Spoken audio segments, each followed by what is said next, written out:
Okay, hello BookTube. Well, it's a Friday, the end of the week, and I wanted to sit down and make another BookTube video. A little bit of a change in scenery here and different audio setup. Still using my iPhone to record this, but I thought, maybe I'd try using a microphone. I have my headphones on too. I hope that's not distracting, but it helps me if I can hear myself. I just want to be a little bit more, uh, you know, make as good of videos as I can. Although, of course, the quality isn't the main thing for me. It's just being able to participate in BookTube and be able to be a part of the book chat world, which I, have been following for a while. So I'm just focused on a kind of sustainable model where I'm like happy with the videos that I'm putting out, but I'm also they're convenient enough to where I can do them on a regular basis. So um, we'll see. I'm gonna play around with the format until I get something that I feel really comfortable with. And this is the first time I'm trying this. Might not do it again, but we'll see how it goes. Um, Regardless, today I wanted to make a video about the Quick to Judge challenge. I watched a couple of videos on the Quick to Judge challenge, and they're really fun. I like watching them a lot, and I thought, well, I'd like to be able to participate in that. The Quick to Judge challenge, if you don't know, is something where you read basically the opening paragraph of a certain book that you have not read and judge it based on that. Which is, of course, a bit of a tongue-in-cheek kind of thing because that's not a very good way of judging a book. But regardless of how good of a way to judge a book it is, it makes for entertaining videos, and it makes for very chatty videos about the thing that we all care about, which is books. So I wanted to jump in and throw my hat in the ring with that. But I wanted to do it with nonfiction. If you watched my first video about joining BookTube, you know that I like nonfiction a lot. It's the majority of what I read, at least right now. Didn't always used to be the case, and it probably won't always be the case, but it is, at least for right now, the type of thing that I'm uh, the most interested in. So, um, I am going to. I thought today what I would do is I would read the first paragraph of a couple of books. The first two are books that I've read before, and the rest will be books that I haven't. And the reason I chose two books that I read before is because I kind of wanted to make a little bit of a point about nonfiction and the way that nonfiction starts.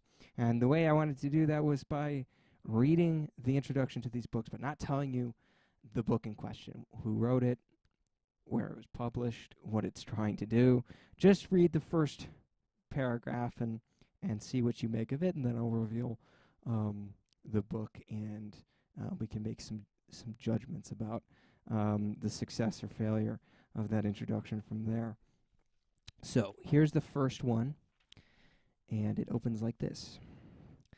The subject matter of this book is strange stuff, for sure, and there is no predicting how anyone might react to it. Levitation, bilocation, and other such anomalous phenomena are considered impossible, have always elicited a wide range of responses, from absolute delight or disbelief to stupefaction or sheer terror. But in a culture such as ours, which tends to reject the concept of a supernatural dimension or not take it seriously, these phenomena can be lightning rods for disagreement. Moreover, not all this disagreeing is purely intellectual. All talk about the supernatural and the impossible, even of the most scholarly kind, can often be emotionally charged. Okay? That's one. And now the second one. Let's see. Just take a quick flip to it. Oh, yeah, I marked it. There we go. All right. In 1524, Erasmus of Rotterdam wrote a blistering attack on a fanatical new cult that was spreading across northern Europe like a plague. These people claim to be preaching the gospel's pure message, he said, but look at how they actually use the Bible, twisting it to mean whatever they want. Quote, they are like young men who love a girl so immoderately that they imagine they see their beloved wherever they turn, or, a much better example, like two combatants who, in the heat of a quarrel, turn whatever is at hand into a missile, whether it be a jug or a dish. This book is about that cult and how it became one of the most creative and disruptive movements in human history. At present, about 1/8 of the human race belongs to it, and it has decisively shaped the world in which the other 7/8 live. My aim is to convince you that you cannot understand the modern age without understanding the dramatic history of Protestant Christianity. So, the first book is a book called They Flew, A History of the Impossible by Carlos Eyre, and this is put out by Yale University Press. And then this is Protestants. The second book was Protestants, The Faith That Made the Modern World by Alec Ryrie. And I don't know what your reaction is to those two introductions. For me, I think they serve as fantastic examples of what is to follow, because this book I love.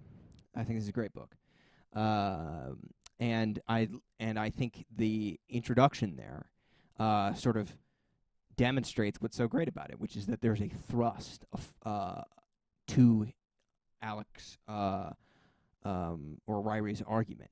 He is starting from a certain place and then in a very sort of definite direction, going someplace. he's moving you to a specific point, moving you through a history to ultimately prove or demonstrate something to you. And then They Flew by Carlos Eyre is a book that I really, really, really didn't like. Now, I've been synthesizing my thoughts on this book for a while now. I've been writing something, and I don't know what I'm going to do with it. Now that I have BookTube, I might turn it into a YouTube video and talk about it extensively. I should note, this is not my opportunity to dog on this book or rip it apart or anything like that, so I won't be doing that here, especially because I'm so new to BookTube, and I don't really want to make that part of my channel at the very start, is just criticizing, throwing mud around. But in the spirit of that, the whole reason I read this is because Carlos Eyre wrote a book called Reformations, which is an extremely large one-volume history of the Reformation, and it's wonderful. I had such a blast reading it, and it meant a lot to me because it was the first one-volume history of the Reformation that I ever read, and then from there I didn't stop. You know, I kept reading. I read the Will Durant, and I read Fatal Discord, and I was reading Diarmaid MacCulloch, and yeah, so that was the start of it all, and so that book was great, and I wanted to read what else Carlos had written, and I stumbled on this book, and you know, I did not like it at all, and so I just wanted to say that because I don't think that Professor Eyre is you know, a bad, or doesn't know what he's talking about or something like that. I did very, very much enjoy a previous entry of his. But this one, on the other hand, I think the problems with it are all in microcosm, demonstrable in that opening. It's very interesting. I mean, you know, it's directionless for one thing. It's obvious for another thing. You know, he starts talking about how these are emotionally charged things. Well, I mean, most things that humans do are emotionally charged. I don't know why that's a very interesting point to start your book off with. And then finally, and I put a nice big question mark next to this, where he says, but in a culture such as ours, which tends to reject the concept of a supernatural dimension or not take it seriously. I'm sorry? What? I don't know about you, but that does not reflect the world that I live in at all. the supernatural dimension, I think people talk about more than they do the natural dimension. You will find people with more developed opinions about the supernatural dimension or the metaphysical world than they do about the physical world. You know, there's plenty of people in my life, and whenever I go on the internet, I feel like it's corroborated that the supernatural dimension and, you know, things that can't quite be explained by science and, you know, all sorts of things, those are the things that attract people's attention. They love talking about it. They love thinking about it. They love making podcasts about it. They love doing interviews about it. They love getting guests on about it, you know. But, you know, the natural dimension, it feels like to me, is actually the one that people are taking less seriously. I mean, that's just my opinion. But this book certainly didn't convince me otherwise. And it tried to. I think that's what it was trying to do. And I think that the problems are just evident there in the very beginning of the book. It's a book that doesn't know, because it can't know, how to demonstrate the things that it's talking about. And so it fails as a piece of history, and it fails in its argument. And essentially what it does is something that's hinted at there at the beginning, which is it essentially says, you know, well, you're just dismissing this. Or it sort of dances around and makes suggestions like, you know, can you answer these questions? Like, how did this happen? You know, if it wasn't supernatural, how could this possibly have happened, and things like that. And it's like, it doesn't ever, you know, metastasize into an argument that you can actually hold in your hand and look at and say, I agree or I disagree. But this book, from the very beginning, does that. You know, this is an argument. You can look right at it, and you can analyze it, and you can look at it from different directions, and you can try and see whether or not you agree or disagree. And that's what I'm looking for when I'm reading nonfiction. That's what I'm looking for. That's what I think is really, really interesting. And so I've got in front of me 4 books that I basically picked out at random, but they are all nonfiction. And I wanted to go through them and read the first read the first passage, read the first paragraph, and see what we find. I think I've got a nice, well, it's not a super diverse list here. But the first one I have is Robin Lane Fox's biography of St. Augustine, Conversions to Confessions. I say Augustine. I know that you probably should be saying Augustine, but I've always heard Augustine growing up. I don't know why. But let's read the first paragraph. Augustine is the person about whom we know most in the ancient world. 1,600 years later, he can still be followed in changing detail through his own voluminous writings. For that reason alone, he is a fascinating study, inexhaustible evidence for a world both like and unlike our own. It still amazes me that we can read the very words of himself and his debaters on exact days as far away as 13 November 386 or 28 August 392. The ancient world is suddenly very close to us. Awesome. That was great. I like that a lot. Yeah, I mean, it's perfect because you would imagine that you could pick up this biography as someone who, I don't know, has sort of inclinations to read it based on faith, or based on academic interest, or based on personal experience with Augustine's Confessions, or, you know, any number of things. And that introduction touches on why Augustine is interesting as a person, just basically to anyone, because he is a person who reveals a world that is so distant from our own. And that is exactly why biography is awesome in the first place. It's part of the reason why I love reading biography. Chaucer is someone who has often held this position in the world of biography as well, where Chaucer is a particularly good person to read a biography of if you want a window and view into the medieval world. Um, he's just a good entry point into that. We have information about him. We know that he existed. We can touch him in some sense as a living, real person, and then we can use that to unpack what life is like, not just for Chaucer, but what life was like in the Middle Ages. And so I think Robin Lane Fox is doing something similar here with Augustine, and I love that. So that's a great way to introduce your book on Augustine. Okay, the next one is Ingenious Pursuits by Lisa Jardine.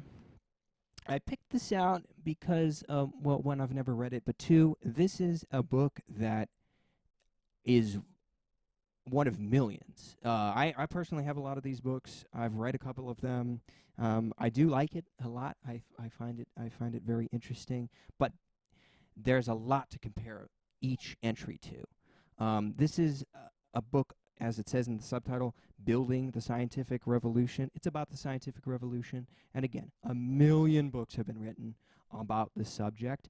And it's kind of a running joke that I have with myself that so many of them have Joseph Wright of Derby on the cover. I feel like if I had $1 for every book that I had on the scientific revolution that had Joseph Wright of Derby on the front cover of it, I would have like $15. I have a lot, but I love it. I love him. I love this painting and the other one, the philosopher lecturing in the orrery, is my favorite. And so many books on the scientific revolution and the Enlightenment have him on the cover, which I think is awesome and kind of funny. But so let's see how this starts, and let's see how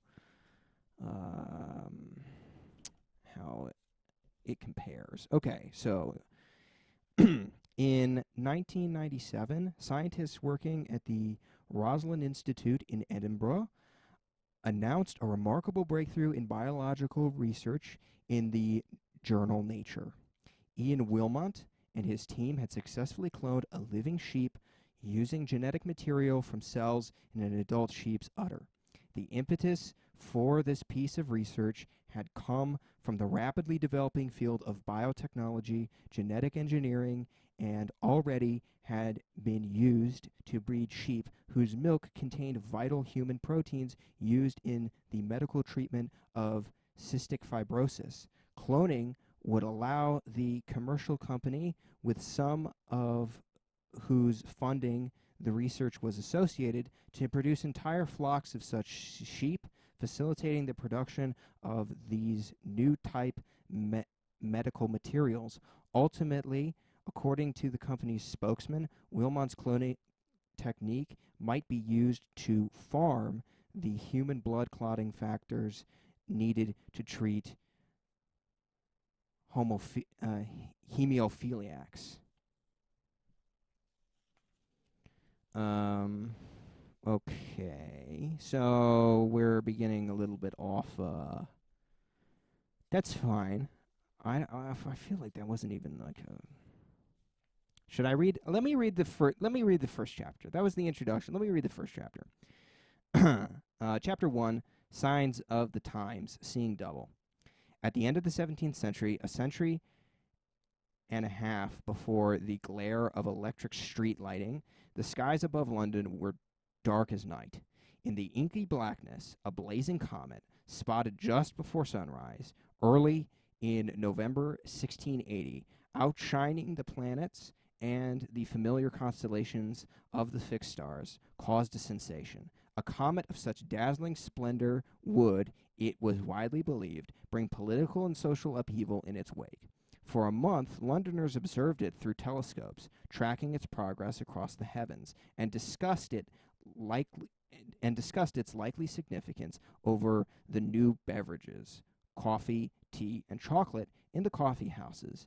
In December, 2 weeks after the comet had eventually faded from view, the furor surrounding its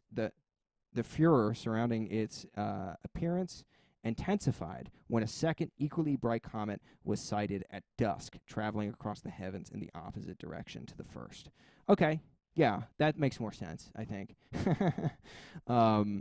Yeah, I mean, it's not grab you by the throat kind of of an introduction, but that makes sense in terms of, you know, framing the scientific revolution with, you know, astrological moments. Certainly that would be a big part of the scientific revolution. So I think that's appropriate. And it definitely is not, you know, a thesis statement or anything like that. But it's not bad. It's not bad. Okay, and the next book is The Great Upheaval: America and the Birth of the Modern World, 1788 to 1800 by J. Winnick. I just picked this up yesterday, actually. I saw it in a used bookstore and thought I'd snag it because I love reading about this as well. And let's see how this begins. Oh, I should also mention, I picked these books because not only are they not fiction, they're all nonfiction, but they're also not classics in nonfiction. At least I don't think. I don't think you could consider these like big classic works of nonfiction. I have many of those. I mean, obviously, when I'm saying that, I mean works like Gibbon, you know, The Decline and Fall, and things like that. And I don't think any of these books fit into that category, because then it almost feels like the introduction becomes an expression of literature again in a weird way, because you're talking about a classic, you know.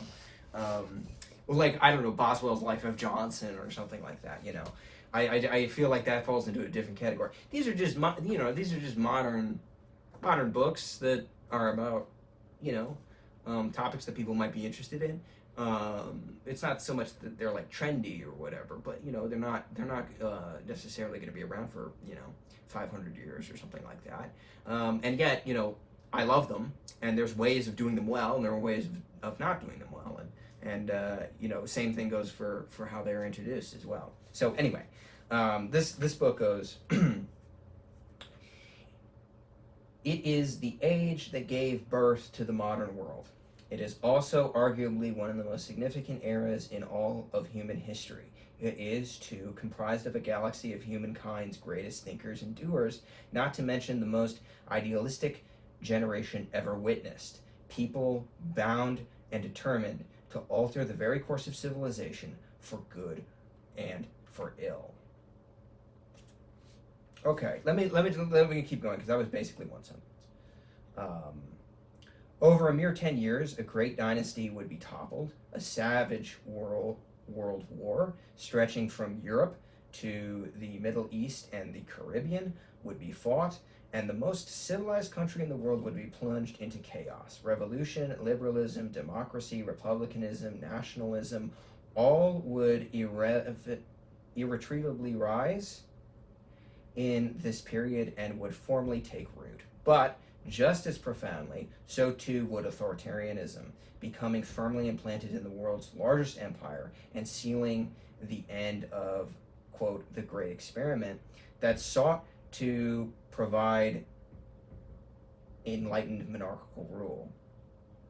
Meanwhile, in another troubled pocket of the globe, Muslims and Christians would bitterly collide in holy war, and the world's newest republic, itself tested by 3 separate rebellions and bitter discord, would almost miraculously survive a tumultuous infancy. As the 1790s began, America entered the most critical period in its lifespan. Russia towered as one of the great imperial powers of Europe, and France fell into a monumental revolution. But contrary to the way conventional history is like to tell it, none of these remarkable events occurred in isolation. Yeah, okay, all right, I like that, yeah. It's a bit broad, but I like it.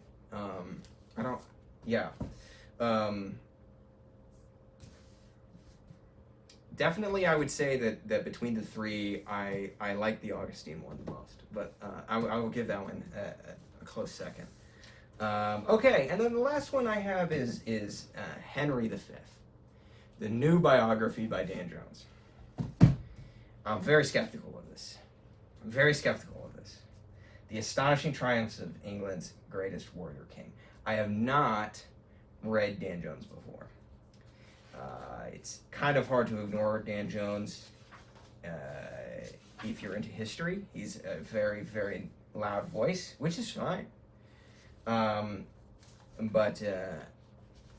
I don't know if he writes the type of history that I like reading. So let's see what we can glean from the introduction here. The doctor is nervous. John Bradford is the best surgeon in England. He has a famous practice in London. He attends on rich and powerful clients, including the king. He has the supreme self-confidence, bordering on arrogance, common to elite surgeons since the days of the ancient Greeks. But this case is different. In the course of his career, Bradmore has proved time and time again that he can heal patients other surgeons have written off as incurable, often by daring and inventive means. He has cured a woman of scrofula, an infection of the lymph nodes so awful it is commonly thought to respond only to the touch of monarchs. He has developed a technique to cure drooping eyelid bags. He has saved a London carpenter who accidentally slashed an artery in his arm with a chisel by cauterizing the wound with a powder of his own invention. Okay, I like it. I do like, yeah, that's good. I like it. It's obvious what we're going to get with this, which is that it's going to be a biography that's written with the intention of being as entertaining as possible, which is fine. I'm not above that. I'm not too sophisticated for something like that. Trust me. So I appreciate that. I just hope, there are certain biographies that I think take that way too far. And I would also say that biographies like that, while they aren't bad, objectively speaking, or ontologically speaking, they are actually the opposite of what most people think they are. So they think that the scholarly dry biography is the biography that you read if you're 5 biographies deep in a certain person, or you've read a lot about them and you know a lot about them, and so then you read the scholarly biography. But to start, you should read the exciting biography, the Stephen Montefiore biography, let's say, of Stalin first, because, it's written to be engaging and it's written to be exciting, and, it's kind of like a novel and there's dialogue in it and everything. And what's funny is I think it's actually entirely the opposite, that you should start typically with, if there's many biographies available of someone like, let's say, Stalin, you should start with the more dry academic ones. And then once you get a base of what you can actually confidently say this person did and said and how they lived and who they were and what their life was like, then as a kind of poetic exercise and, the entertainment that naturally comes from watching a person who you know very well through biographies in a different setting, written about in a different way, then all of a sudden, the popular biography about them becomes even more entertaining.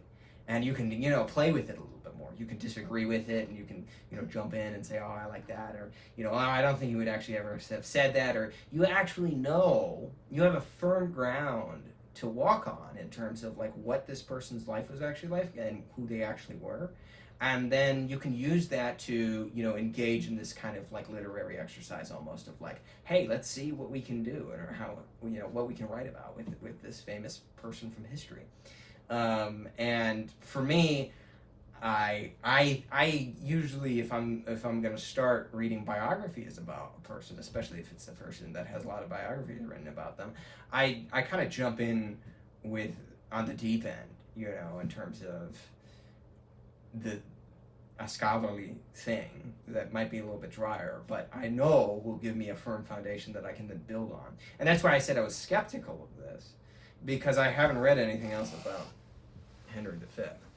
I've read books that he was included in, larger general histories, but as far as a biography about him specifically, I never have. So I don't know if this is necessarily the best place to start, but I'm going to give it a shot anyway. Definitely the one I liked the most was that Augustine one.